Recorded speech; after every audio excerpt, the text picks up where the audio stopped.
Sora Lella's carbonara, the recipe of the famous cook-actress symbol of Romanita.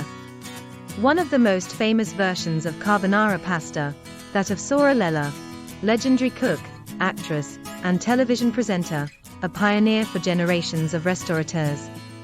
The world is full of carbonara pasta recipes, and it's a particularly delicate topic, especially in central Italy, where countless words have been written about it.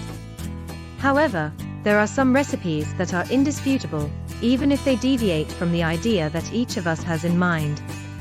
Among these is certainly the recipe by Sora Lella, also known as Elena Fabrizi, an Italian cook, actress, and TV presenter ahead of her time. She has given rise to a lineage of restaurateurs, still very active in Rome, with their establishment on the Tiber Island. Here's how to prepare carbonara pasta with Sora Lella's recipe. Ingredients: 360 grams of rigatoni, or spaghettoni from Gragnano. 150 grams of black Nebrodi pork cheek. 60 grams of Pecorino Romano cheese.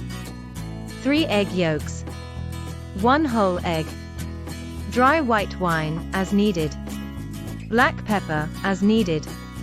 Salt, as needed. Cut the pork cheek into bite-sized pieces, making sure they are not too thick. Put them in a pan to brown, without adding any other fats. The pork cheek should be crispy on the outside and tender inside, so it should not be cooked excessively. Once the pork cheek is well browned, deglaze it with high flame using the white wine. Place the pork cheek pieces to drain on a sheet of kitchen paper, but do not discard the fat. In a separate bowl, mix the whole egg with the egg yolks. Add the grated pecorino cheese, and a bit of the reserved fat from the pork cheek. Cook the pasta al dente, remembering to set aside a cup of cooking water. You can use it to thin the cream if needed. Remove the pasta from the pot when it's al dente, without draining it completely. Use a fork or another utensil to transfer it to the pan where you cook the pork cheek, stirring it for a few minutes.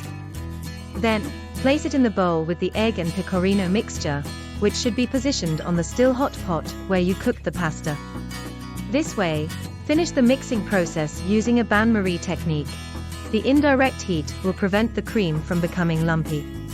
Alternatively, you can mix it in the pan but away from the heat. Finally, add freshly ground black pepper and serve. Also, remember to subscribe to the channel, leave a like, and activate the notification bell.